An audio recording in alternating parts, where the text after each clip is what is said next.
thanks to Monsanto for sponsoring this and to all of you for coming. This is a session on social media and journalism. Is social media transforming journalism?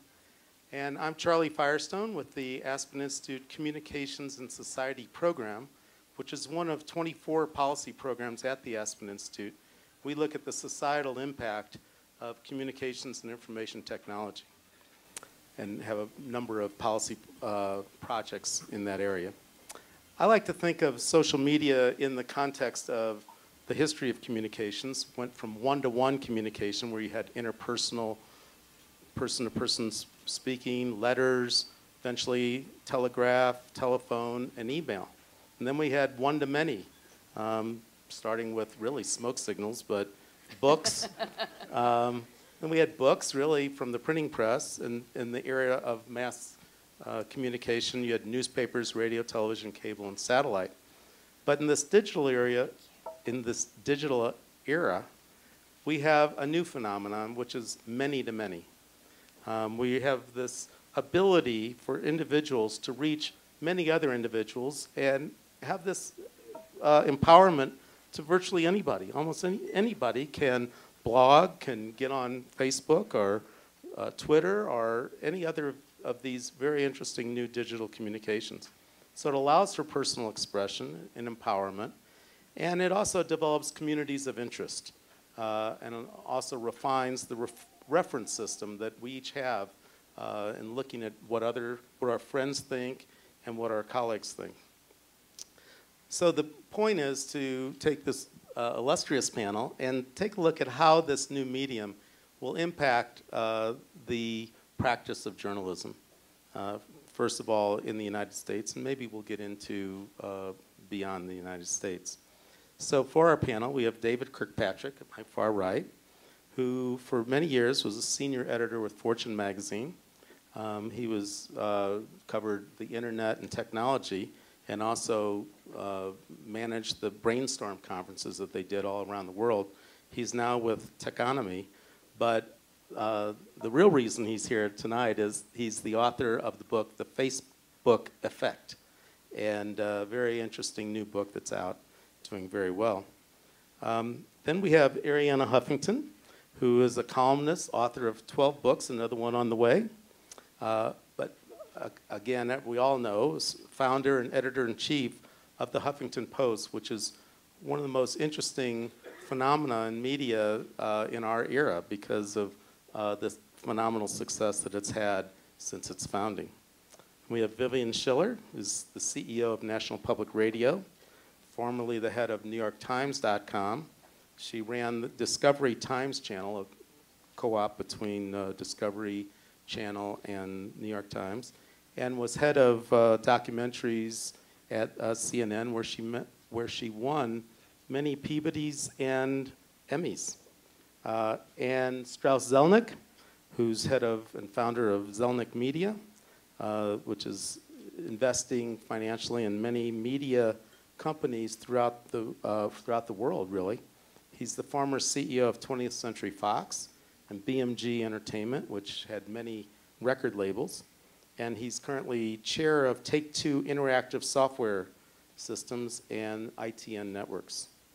So to begin, I'm going to actually turn it to David. And you've written about the Facebook effect. So what is the Facebook effect on journalism? Well, it's a fascinating question. I think it's a hard question to answer authoritatively because it's a moment of such rapid change that we're in right now. But I could think of a number of ways in which Facebook per se and social media more generally are having a significant impact or becoming a major part of the forces that are changing journalism. I mean, the most obvious one is simply that Facebook is now the single biggest place on the internet where people are spending their time. Whereas, in other words, they're not spending their time at CNN.com, or they are spending a lot of time at the Huffington Post, thankfully for Arianna. But in general, the time is going to these new services. But within those services, a lot of the things that people are doing is consuming media. So, there's not a simple answer. For example, any of you who heard the thing I talked about this morning will know that I said the statistic then too, because I think it's such a stunning statistic. But 46 years of YouTube videos are consumed on Facebook every day. That's what happens when you have 500 million users. But it just goes to show that this is where media and journalism and entertainment is being consumed, so that's a significant factor. I mean, there's sort of sacred and profane effects. A minor one is, as a journalist myself, the existence of Facebook is a huge resource. You know, you can find sources that you could never have located before trivially easily, and that has been a huge asset to me. I've gotten interviews in half an hour that might have taken me a week to find before. Right. So those are just some of the initial thoughts that I would have. I looked up some statistics on the internet, so they must be true. And it says 44% of Americans get news from email or updates to social media networks. Are you finding that that's the, I mean, is that Well, I mean, you yourself used the word empowerment in your intro, and that's how I describe Facebook, a platform for empowerment. And Facebook is the ultimate example of this moment we're living in, where the individual has the ability to be a broadcaster. So that's changing journalism, that's changing media, because no longer do we necessarily only listen to the broadcasts of Walter Cronkite and the top-down authorities that constituted the media of the past. Even though I was one of them, and I'm happy to have been in that era is more or less ending. And now we listen to the broadcasts of our friends as much or more. Now, if media is lucky, if journalism is well articulated and giving messages that people enjoy passing around, much of what I see from my friends will be a journalistic product that someone else has produced, and that's how those YouTube videos get on there. So Arianna, your Huffington Post has more hits in a week than the Wall Street Journal or USA Today or the Washington Post, and it's nearing the New York Times. So it's a tremendously impactful combination of both journalism and blogging and social media. So how have you incorporated social media into this new emerging news operation? Well, first of all, by recognizing that our readers don't want just to consume news, but they want to be part of the story. They want to share news, they want to develop the story. So that engagement is the way that we've ended up having, say, 3 million comments last month. And that's the way that we've integrated Facebook and Twitter into our content. So that, for example, you can go on one of our stories, and immediately, if you've participated in the social news that we have through Facebook, your friends will see what you are reading. Your friends will see what you are commenting on. Now, if you want to see a particularly naughty story and you don't want your friends to know, you can put it on stealth mode. You don't have naughty stories. Well, you know, let's say you may want your friends to think that you only read about the deficit and you never read about Lindsay Lohan. So if you go to check a story on Lindsay Lohan, you put it on stealth mode. But my point is that so immediately your community can know what you're interested in, what you're commenting on, and they can comment back to you, and you have your own community within the larger Huffington Post community. But beyond that, what interests me so much is the fact that in the journalistic undertaking, since after all our topic is the impact of social media on journalism, we need to tell the story of our times. And I think what people are longing for is stories and narrative to go beyond data. And so much of traditional journalism focuses on data. So we, for example, launched a project called Bearing Witness 2.0. We've assigned 2 reporters now whose job is purely to put flesh and blood on the data. And also, we have a citizen journalism editor who constantly encourages our readers to tell us stories about what's happening around the country. So, okay, everybody may know that 26 million people are unemployed or underemployed or too discouraged to look for work. But when you hear the story of Brenda Carter, who after 11 years in the same job at the same company, one day was called into her boss's office and was fired and told to clear her office immediately, where she had accumulated all her pots and plants and pictures of her family, and has not been able to get another job in the last 2 years. Suddenly, what's happening around the country comes to life for you. And that's something which, with the help of social media, can actually spread and become a major way through which we can connect with each other and move to solutions. And do you find that the citizen journalism, where you really don't know the people so very much, it's not like a reporter that you've hired and you know their history. Do you find that the credibility is ever questioned? Do you find that they are credible, and how do you check that? Well, that's where editors come in, and that's why I don't think that there are two separate worlds of, say, mainstream media and new media. I think there is a convergence. We are moving towards the hybrid future. I think editors will become more and more important as gatekeepers, as curators.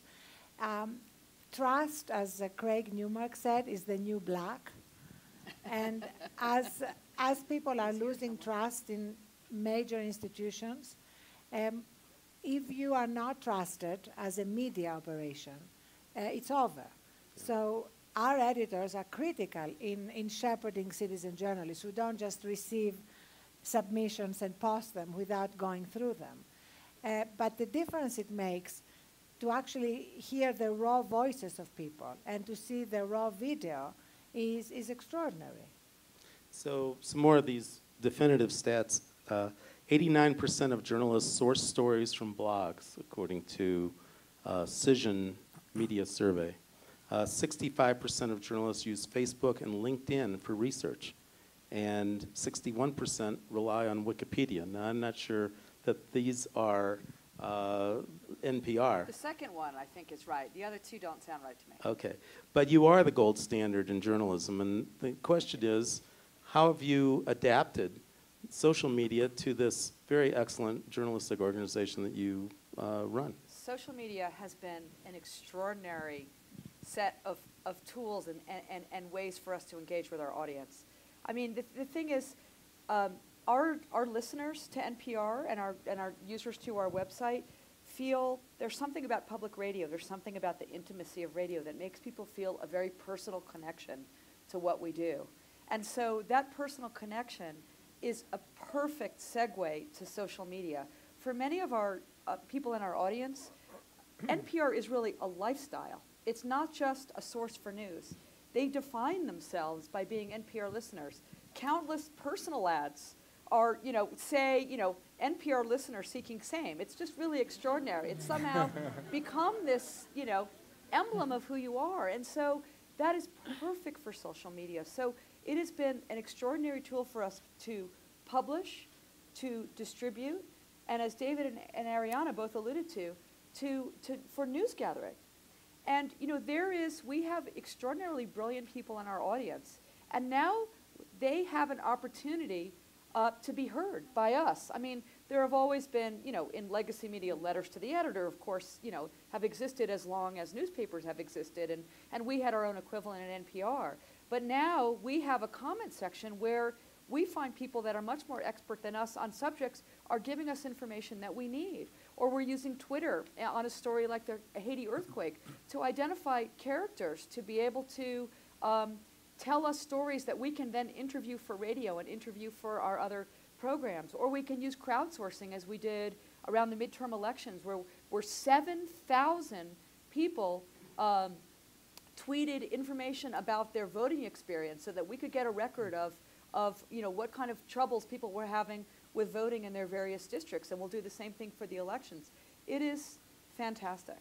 So something called network journalism, there's a lot of different names out there, but the idea of the journalists managing people out there, citizen journalists doing Twitter, do you find that this has just sort of become just sort of a general network of journalism where your journalist is sort of at the center of it? Absolutely. It is, if there was a time maybe a few years ago where we would employ social media for special projects, it's now just become the day-to-day fabric of what all of our journalists do. All of our journalists are on Facebook. We have hundreds of Twitter feeds, both official and from our reporters, and we use it strategically to reach sources, to distribute our news. We're very popular among, being as a news source for being retweeted. And it's also, something that we may want to elaborate on a little bit later. There is this concept of citizen journalists, of course, which is well known, but we have really embraced the concept of citizen coders, which are all of the incredible software developers and coders out there who are using our material and helping us find different ways to get our content published and in different ways. So Strauss, you're in the business of finding investments in the entertainment business predominantly, but generally in the media business. And we've seen the business of journalism go through a tremendous turmoil. The cost of what they call CPMs, the cost per thousand of buying readers in online media is 1/10 of what they are in print. What do journalistic organizations have to do to survive in this new social media environment? I sort of feel like you saved the really dull business question for last. Yeah, I know we got to throw the business guy a question. He doesn't know anything about the news business, but he's got a calculator in his pocket, which is essentially true. There's been an enormous sea change in the economics related to news in general, much of it unrelated to social media, most of it unrelated to social media, and I could talk about it at length. I mean, look, I've been building a relatively large collection of media and entertainment assets and so on, and guess what? I don't own any news assets, right? And why do I not? And with all due respect to everyone on this panel, we're still talking about entities that don't make a whole lot of money compared to, say, what CNN used to make, CNN still makes, the New York Times used to make, no longer makes, the Wall Street Journal used to make when Mr. Murdoch bought it for a very big multiple, what it no longer makes. And those trends are driven by any number of things, including the shift of classified advertising to Craigslist, which was, one of the huge sea changes in the economics of the newspaper business that isn't really, we wouldn't think of in terms of the discussion that was just going on. And I could bore you with any number of other topics, including the fact that the entire metrics related to paying for news and advertising against news got all screwed up in the last 50 years. One of the things that it isn't about is readership. Readership's been declining inexorably since before I was born. So it's really not about news readership. It is about the fact that originally the news business started off with people paying for what they wanted to read, and then advertisers came along, and eventually the tail started wagging the dog, and advertising began to be the whole story, and people started printing a whole bunch of copies that people didn't pay for to get them into their hands so they could sell advertising. And eventually you had an upside-down situation where news was being oversold from an advertising point of view. And eventually advertisers got the memo. And they typically get the memo in an economic downturn. They really got the memo in 2008. And we saw it in relation to news gathering. To relate it to what's going on here, one of the big challenges for any organization, unless it's a charitable organization, even then there may be a challenge, is, ultimately you need a business model. Ultimately you need a business model or you can't get funded. So NPR does have a business model because its business model is related to doing stuff that commercial enterprises can't always do, won't always do, or don't always want to do. And there are people who want to support that. I know because I was on the board of one of the NPR stations for a long time, a big believer in the mission.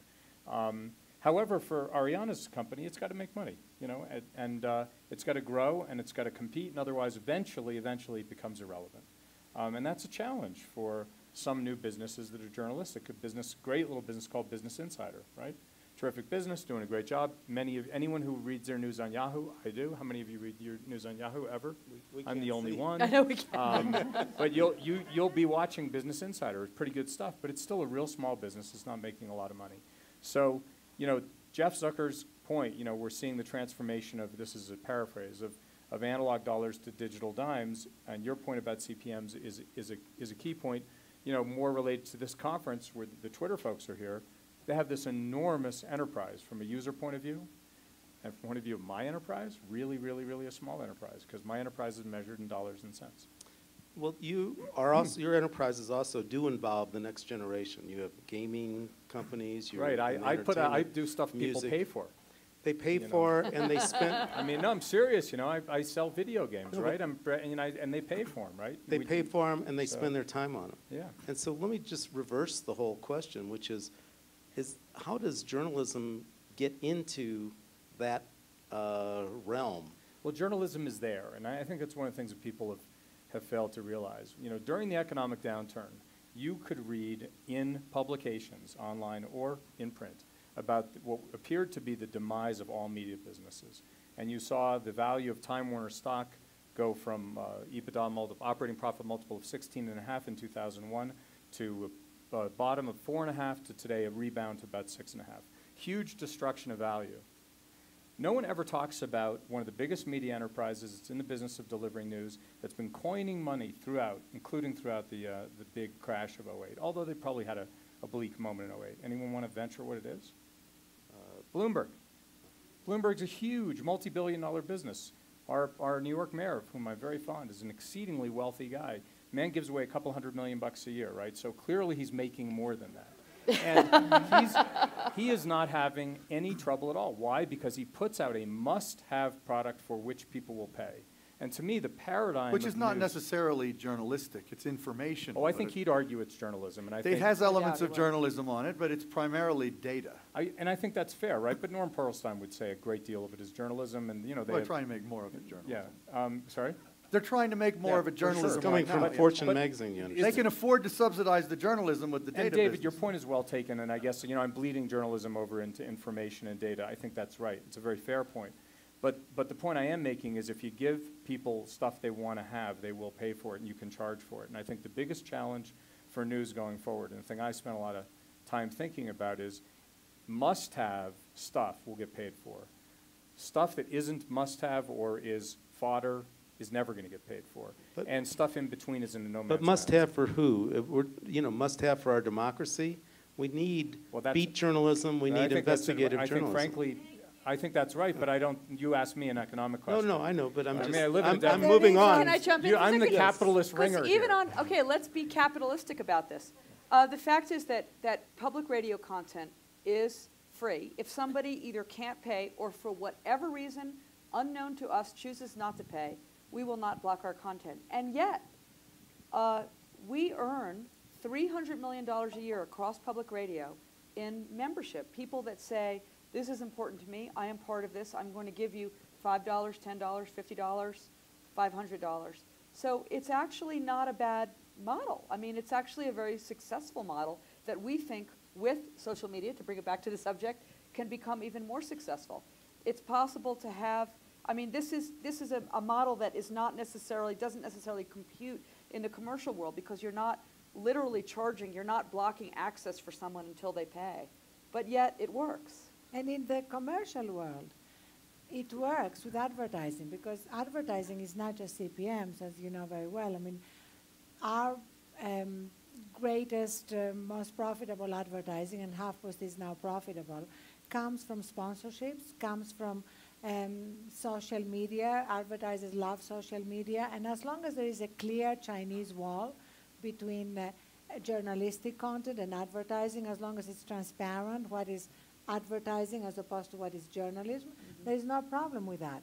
And on top of it, what I'd like to do is to sort of step back for a minute and look at what's happening in the country and in the world, and what is the function of social media and journalism in that context, because there is something pretty amazing happening right now. There are huge shifts happening. And if we look at the zeitgeist, if we look at what's happening with the decline of the middle class, with the fact that millions of people in this country are reevaluating what their lives are about, what they used to value may not be what they value now. And so we're now seeing self-expression for millions of people becoming the new entertainment. And many people who don't get that, many people in legacy media are still sitting there wondering, why are people updating Wikipedia entries for free? Why are people updating their Facebook accounts for free? Why are people blogging on the Huffington Post for free? They can't get it because they don't understand that the same people who maybe 5 years ago were watching bad television for 7 hours on their couches for free And nobody ever asks, why are people watching bad television for 7 hours for free? Now are actually engaged in their times. And that is their new entertainment. And it is amazing, and it's changing everything. And we can't just apply the same models to the new world. So I want to bring up a different topic and just... Wait, can I just... I want to riff on I want to riff on that too. After Strauss. I want to go to 2 points. So first of all, you're completely right on both points. What's really interesting is, people are still watching as much television as they ever watched. All of this is Different additive. people. It's the same people. It's not the same people who are Multitasking. No, it is. It is indeed the same people. Average household viewing continues to increase, but we're parallel processing. We're now consuming more media than ever before. So it is interesting. I think your point's very well taken. Some of my smartest young friends who are in new media in New York get their news entirely from Twitter. And it's really, really, these are not dumb people. These are really smart people, and they're watching trending topics and they're getting their news. This is not an economic point. This is a social point. The second You're point, allowed to make social points. Occasionally, maybe not here. And the second point that I think you're exactly right. Marshall McLuhan was a famed scholar in the 60s who said famously, and tongue-in-cheek I might add, the medium is the message, which meant nothing, near as I can tell. It meant the message was television was the box, right? Or the newspaper, the message was in the print. And today I think the point is that the audience is the medium. The audience is becoming the medium. But I still think to the point of view, you go ahead. But credit me. The point of what everyone here does, though, is you spend your lives professionally aggregating and editing. And I do think that's awfully relevant. And I don't think that goes away. Everything you all talked about was about aggregating and editing. And the truth is, in the absence of aggregating and editing, it's just noise. But it's also original reporting. You see, I think this distinction between aggregators and original journalists is changing dramatically. It's not there anymore. At HuffPost, we have more and more original reporters. We lost the Huffington Post Investigative Fund, which is a not-for-profit that employs journalists to do in-depth investigations. So increasingly, these lines are being blurred. Well, it was interesting, the people in the audience who were shouting out thank you, because the implication is that there are a lot of people who think, the sources of information available to us are radically diminishing in quality. And I think that's sort of an issue for us to discuss. I happen not to agree with that. Even though I really worry about all the journalists who are out of work, and there are an amazing number of them, and many former colleagues at Fortune and everywhere across media, there are people, good people, who have trouble paying their bills. However, in terms of information availability, I think we are living in a moment of fantastic abundance. And I think it's a problem to figure out how to juxtapose those two facts. But I just want to note the world we came from. We came from a world that was extraordinarily top-down. And I want to just briefly tell what happened in my very first journalism job, which was effectively to be a, indentured servant at Time magazine when I was still starting out. And I used to go to the New York bureau meetings of Time magazine every Monday morning. This is probably about 1983. And I was a really junior person. And they'd have these story meetings, right? And all this correspondence of Time magazine in New York used to be a really big bureau in New York at the time. There were like 12 of them. They would come in with their story ideas on Monday morning. And what was the nature of the story idea that the Time magazine correspondents brought in on Monday morning? Clips from the New York Times. Every single one of them would bring in clips from the New York Times. The New York Times was the disseminator of the agenda for the media, and to some extent it still is. I love the New York Times. But there was a period not long ago when if it wasn't in the New York Times, it was not on CBS, it was not in the Los Angeles Times, et cetera, especially on international matters. So that was not a moment of information abundance, in my opinion. I think it is far healthier that we now live in a world where, great journalistic organizations like both NPR and the HuffPost are both employing serious professional journalists, and nobody does it better in the old school way than NPR. I mean, you have the gold standard for high quality journalism. At this point, there's hardly anybody else who even does it anymore, which is why people want to be NPR people. Yes, but you're still relying on social media to get even better sources. But David, you don't require the New York Times to tell you what to write about. But David, in most cities, the newspaper is the source. It sets the agenda for the news in that city. Generally, that's happened over time. And, for the radio, for the television, now NPR's nationally is different, but even locally, this is, and the newspapers are declining in the pages and the coverage of state bureaus and a lot of the beat journalism and a lot of what they call the verticals, the specific areas, education. So, clearly what you're describing is the transition to a new world. But I think one of the problems is we're faced in this period of 5 to 10 years of just transition. But there's an awful lot of really great information and stories that need to be told that don't require a professional journalist to tell it. I totally agree. Somebody attending a school board meeting who happens to be a parent can put something on Facebook or tweet it, and it can have a big impact in a positive way. And also there is amazing work being done online, real investigative work at the local level, like the Voices of San Diego, like Mean Post. The Knight Foundation is doing an incredible job funding a lot of these efforts, which are breaking major investigative stories at the local level. So there is such an abundance of creativity that we can no longer just bemoan the old days. Because remember, just as a quick reminder, the old days missed two of the biggest stories of our time. There was great journalism being done in the lead up to the war in Iraq, but most journalists missed the fact that there were no WMD. And most journalists missed the fact that there was a financial meltdown impending. So it's not just about saving journalism, it's about making journalism better.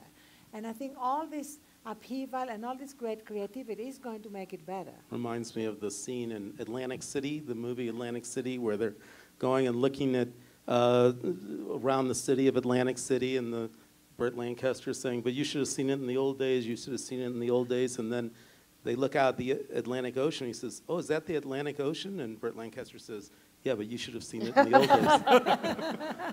days. Maybe the old days aren't what we thought it was. So I think we can turn it to, since we're talking about social media, we should be involving the audience, which is the message. But only through Twitter. Yeah.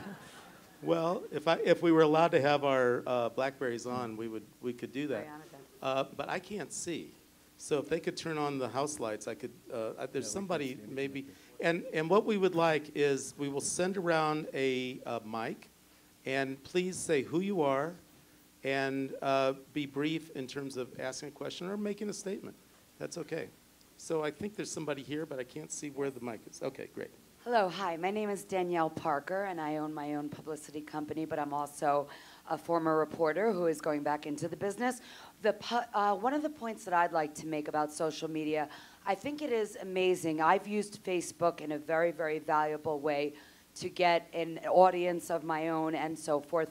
But at the same time, I will say that, being a member of the Society of Professional Journalists, having a code of ethics, where does that fit into this picture? Because when you have people that are blogging, these are not people who know about this oath that we take as journalists to be objective, to do certain things. And I also find one problem with the internet also, which is that it's swaying public opinion with possibly inaccurate facts. So I think that those are issues that really should be, I'd like to see addressed. So at lunch, We talked about this at lunch, yeah. Vivian spoke on news literacy, so maybe you could briefly tackle that.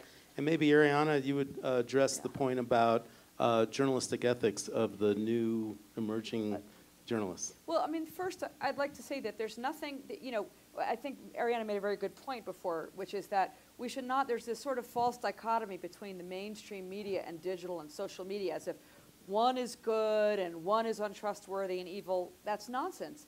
Blogging, for example, tweeting, all of the tools of social media, Facebook, can be wonderful, incredible, are in fact, for NPR and many other organizations, fantastic vehicles for journalism. That if you look at the journalists' sort of so-called code of ethics, are sourced, verified, transparent, balanced, all of those things. You can do those things, and there's nothing inherent about a blog or tweet that makes it biased. The key is to understand who it is that you're reading, what it is you're consuming, who you're exchanging with, what is their agenda, and to understand what the source of the material is. But the fact is that journalism is extremely compatible with all of the tools of social media. So let's not sort of, cast all of social media into this area of you know, this kind of dark, insidious, agenda-driven mode. Certainly there is that, agenda-driven, not necessarily dark. There's nothing wrong with opinion. Just know the difference between opinion and fact-based journalism. And also the difference between opinion based on fact and opinion based on fantasy. Yes. I mean, for me, that's the main difference. There's nothing wrong with opinion if it's factual. And my greatest dream is that somebody will invent instant fact-checking. Not after the fact, but like as somebody is talking, there will be a bubble that goes up. It's not, you know, like, and it would be a completely non-partisan tool. So, for example, if Sarah Palin goes on about death panels, there would be a little bubble that comes up that actually shows you the provision in the bill where there are no death panels. And when Barack Obama says that he never campaigned for the public option, there will be a little bubble that shows his campaign website about the public option. So that's really what is missing, that instant fact-checking. And here there is incredible work being done by not-for-profits also, like the Sunlight Foundation. And PolitiFact. And universities. PolitiFact I have a problem with, for example, because PolitiFact, I was on This Week with Liz Cheney and at the round table. And I brought up Halliburton, which reappeared from the grave, we thought, in the BP spill, because they were the ones who failed to seal properly the well, just to remind you. And I said, you know, Halliburton, I said, after it had defrauded the taxpayers of millions of dollars in Iraq, reappears again at the BP, and Liz Cheney says, what planet are you living on? What are you talking about? And of course, you know, there's chapter and verse of them being fined, of them overcharging in Iraq, et cetera, et cetera. So PolitiFact checked it and gave me a half-true thing because of the word defrauded. But in fact, what else do you call when in the middle of war, a company basically overcharges again and again the American taxpayer, the government?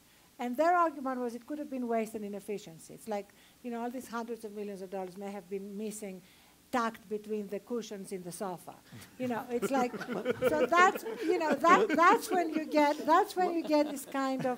this kind of pretense of objectivity. Let me bring up. I want to say one more thing here, because it affects everything. It's this like double standard. It's why we have no accountability. It's why corporations can basically be fined, as AIG was before we had to bail it out, $1.6 billion, but not have to admit wrongdoing. That's where legal technicalities get in the way, and that's where I think new media can demand a higher standard. So let me bring up this line of discussion, brings up the increasing polarization of the media or politicization of the media, that as we go to websites, yours is, people tend to think it's a little bit more on the left or liberal, or, I know we've talked that those labels don't apply so much. Drudge, you know, and more CSNBC and is more on the liberal, and Fox News is liberal. No, but you know, where are we? Got it. We know what he meant. No, I'm kidding. We know. He was kidding. So what is happening with journalism, and does social media have any impact on that? The idea that people want to see what they like, they want to believe what they want to believe. Social media is a truth serum for the media. It is. You can't deny that. If something fundamentally wrong is out there, people will say it, and they will say it in large numbers. And you know, there will be different contending factions of voices, but you have a whole set of voices that didn't exist before, and that can't be anything but good, in my opinion. Overall. So will that lead, therefore, to a more centralist media, because everything that is out there is, you know, being verified or checked by the social media? I was one of these like self-identified left-wing people who was stuck in the old media for years, and you know, as so many journalists, we all, you know, liberal stereotype is probably right of many old-school media people, but I always used to feel what a tragedy that the U.S., unlike every country in Europe, doesn't have any real national progressive publication, right? I mean, in fact, Arianna tried to create one in a sense, and I think you've done a decent job of it. Others have tried to do it, but for so long... That's a compliment. Yeah. Decent. Just say I'll take it, The I'll weird take thing it. is, for so long, U.S. media was very monolithic and quite white bread. It was all pretty much the same set of messages coming from a variety of supposedly diverse voices. Now we've kind of gone to a very extreme alternative to that, which is these very, very factionalized voices that you were just describing. And I think probably we will get more towards a convergence. So, okay, and we want to get the audience, so the people with the microphones are going to have to get to the people raising their hands, because I can't see them very well. Hi, I'm just thinking that the Okay, elephant. let's get the mic on. I am sorry. I'm Mary Houston, and I I'm can't just hear you. feeling.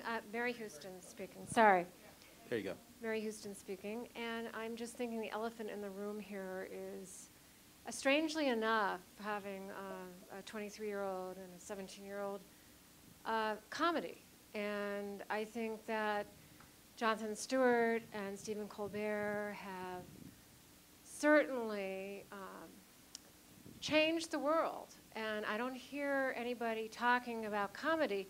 And it's a, it's a dichotomy. It's very. I mean, we've had so many serious issues in our generation. I mean, more serious than, well, since World War II.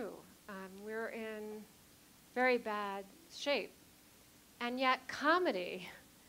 It really has taught our next generation the news, and that's really where my son is not getting his news from Facebook, and he's not getting his news from Huffington Post. I wish he, or the New York Times, or But do you NPR, find this and I am on all those radars, but do you I find wish this- he was. Do you find this different from political cartoons, basically, throughout journalistic? Well, what I'm interested in is what the panel thinks, because Well, Okay. Can I just say that Charlie's a really smart guy. Can I just say he's got a lot of thoughts about this? But can I just say something about Jon Stewart? Charlie, you ask the questions, you don't answer. I know. I was asking her. Right. I'm not quite sure exactly how this fits exactly with social media, but let me just say something about Jon Stewart, because I'm an avid viewer myself.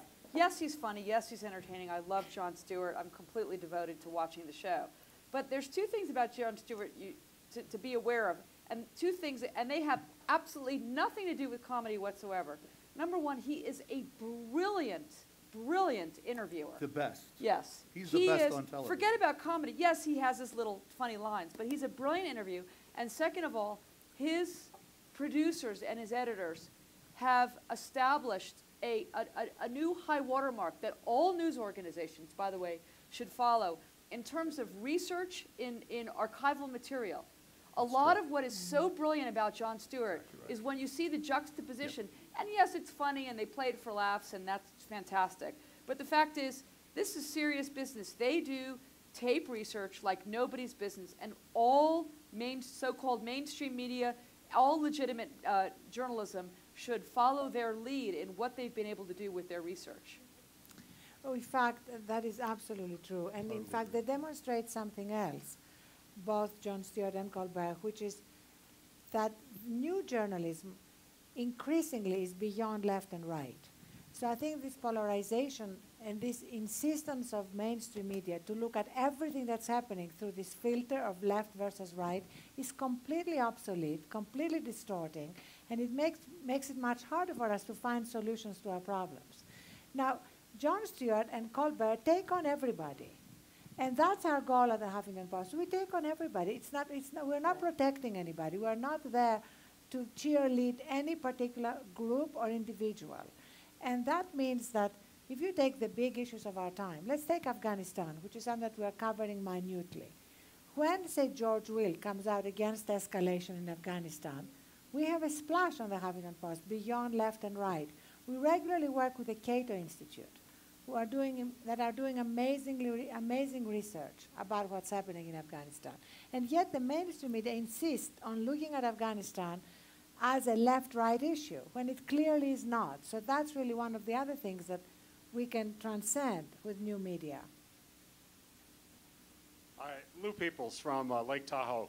And the question I have is for all of us that are consumers of all this new information, facts coming at us, how do we turn that into intelligence?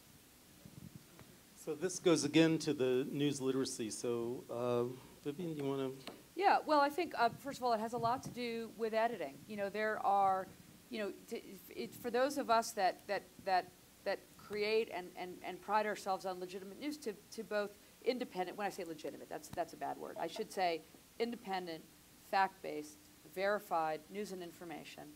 It is, we pride ourselves in our editing, and it is incumbent upon us to market ourselves and to expand our reach through social media to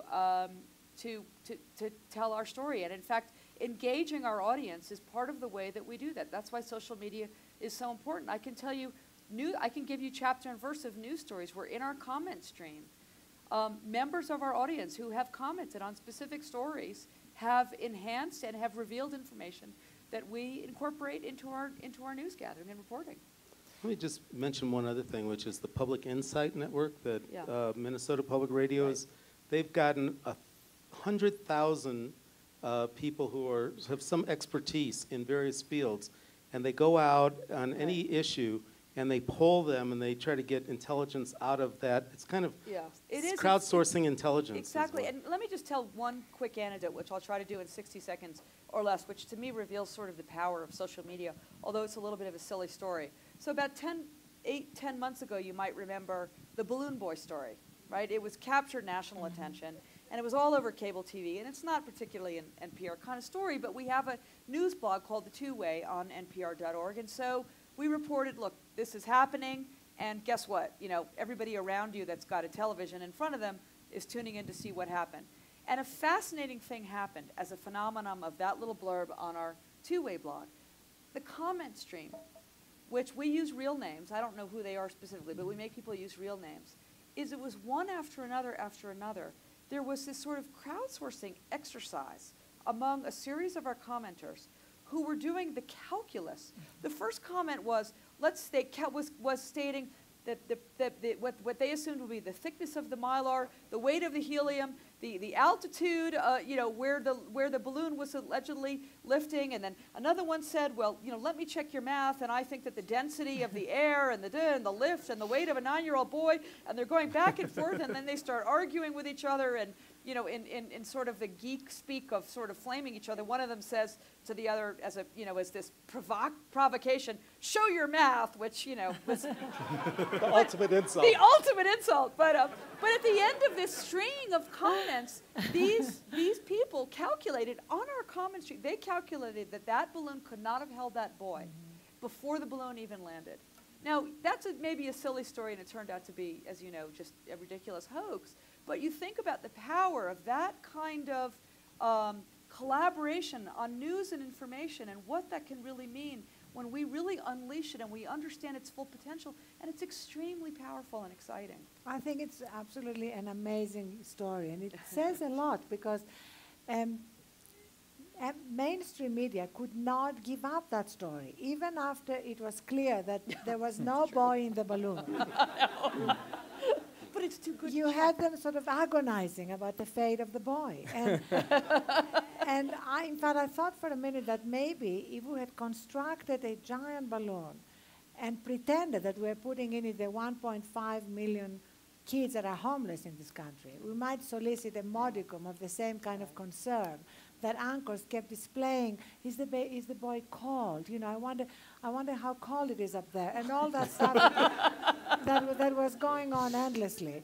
But just back to your question, you said, how do we generate more intelligence? I think what we are missing in this country is not intelligence, but wisdom. And I think in order to generate more wisdom, we need to sort of learn to disconnect from all our connectivity and connect with ourselves. And that's something that actually we are trying to do through our living section on the Huffington Post. For example, we've become big champions of sleep. I don't know how many of you here are sleep deprived. Vivian and I are joking about it. Yes, we've talked about this a lot. But we launched a campaign, actually, the editor of Glamour and I started blogging at the beginning of the year about how much sleep we were getting, and we made a resolution that I would get 8 hours, she would get 7.5. And we blogged about the pitfalls when we fell off the wagon. The point of this, though, is larger, because we clearly have an enormous amount of sleep-deprived, exhausted, and disconnected leaders at the moment, both at the political level and at the corporate level. I think if Lehman Brothers, for example, were getting a little more sleep, they might still be around. Okay, we're gonna. I want to try to get at least 2, maybe 3 more comments. So. Hi, I'm Mary Graham. I direct a transparency project at Harvard University. So this is on the question of trust.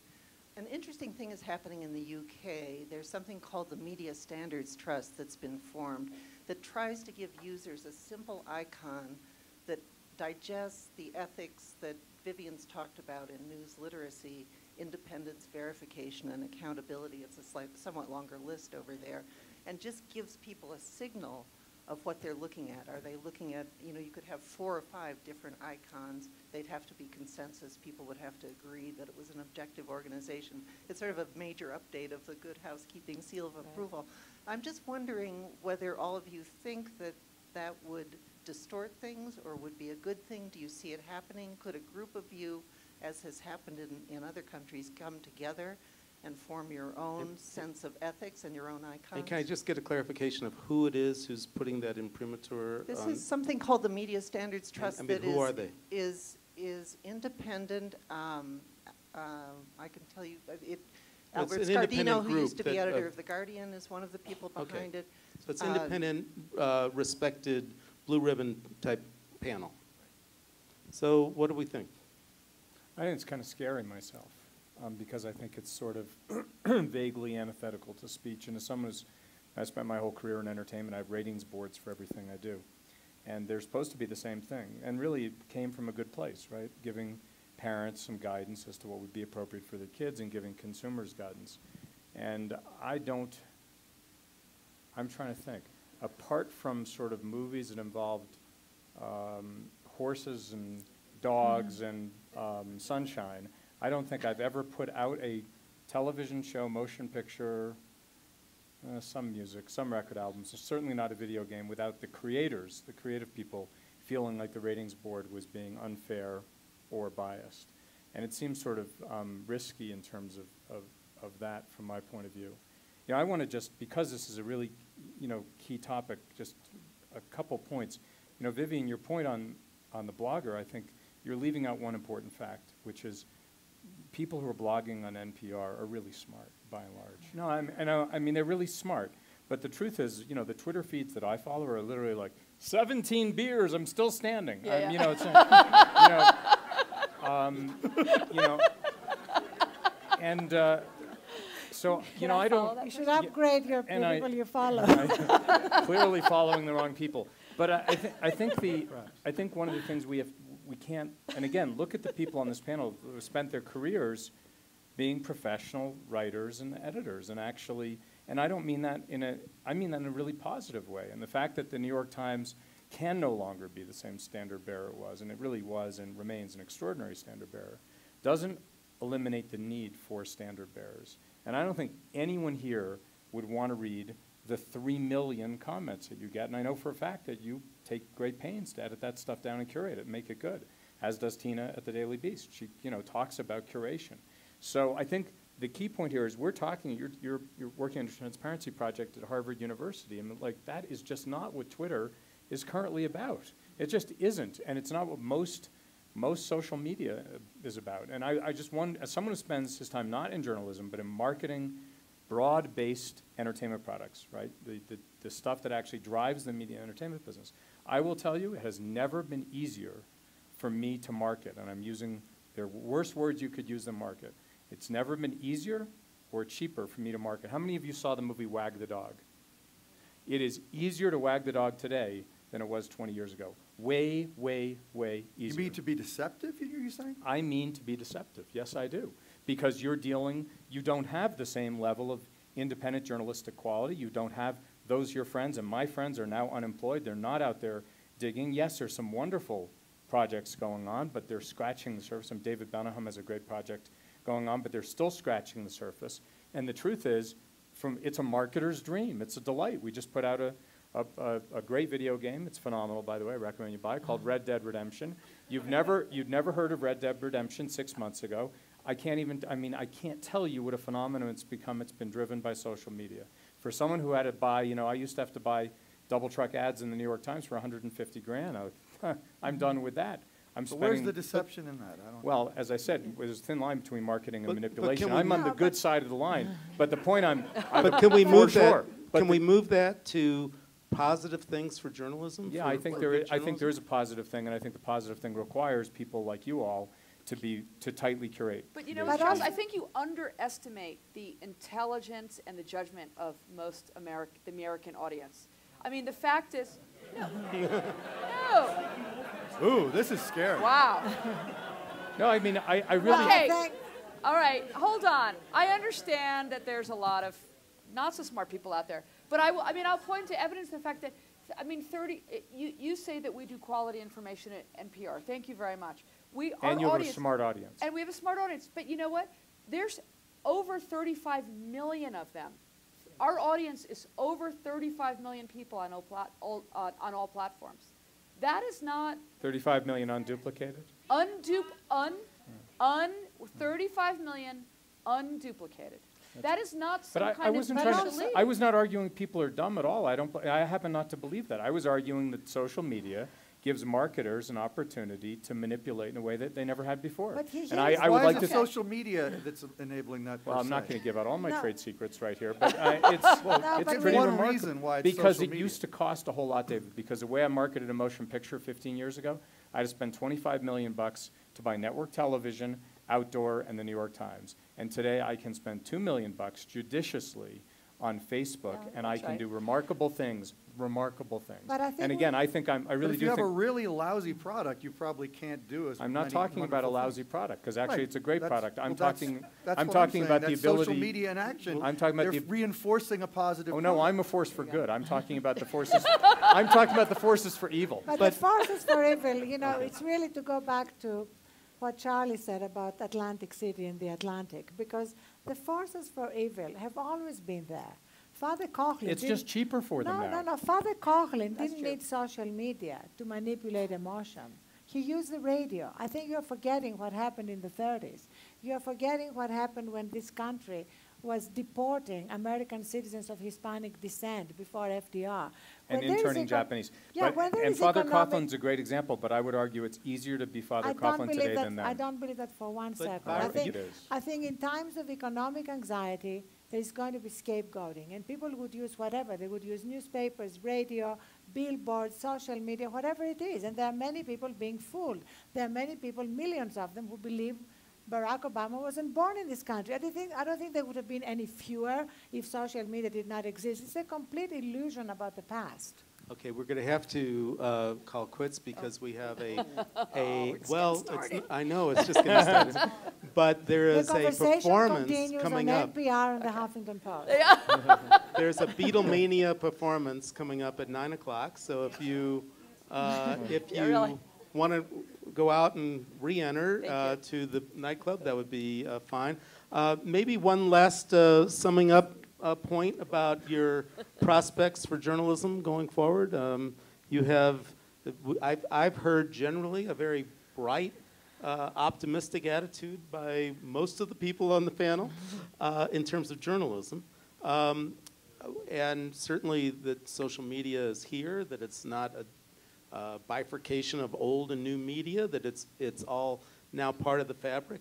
Do you have any last I don't know. I just think all concluding three of statement? we journalists are kind of glass half full kind of people Right. when we look at this subject, and I think there's good cause to think that quality information is proliferating that's allowing us to make good decisions about all the things around us, and it could always be better, but it is not a tragedy, the situation we're living in now at all. I think it's kind of a great world of vital information sources. By the way, this is an astounding moment to have three journalists who are glass half full. I might add. Never occurred. Well, But- it's not exactly for journalism in the classic sense. Yeah. We're talking about information. Right, for information. I completely agree. I think that this just gives us, you know, in sort of response to some of the things you were saying, Strauss, I think David had it right, which is the ability for for the audience to engage and be perpetually checking us is good for journalism and good for information and good for democracy. I think the other thing it's good for is good for empathy. And our country and the world desperately need more empathy, more people giving back, more people thinking beyond themselves, and all this connectivity is also encouraging empathy, and you see that happening. I mean, if you go online and you see what people are creating, unemployed people creating We've Got Time to Help, the Bounce Back Project, a site I highly recommend called See, Click, Fix, where people can report what's happening in their neighborhoods, and then they can go fix it. It's just an extraordinary amount of creativity that social media are generating. And I feel more than glass half full. I think it's 3/4 full. Always have to beat everybody. Yeah. It's okay. That's a good no, way I to think be. it's an exciting time. I guess I'd probably leave it with, beware misinformation and beware manipulation. Great. Let's have a round of applause for our panel. Thank you for coming and for being a part of it.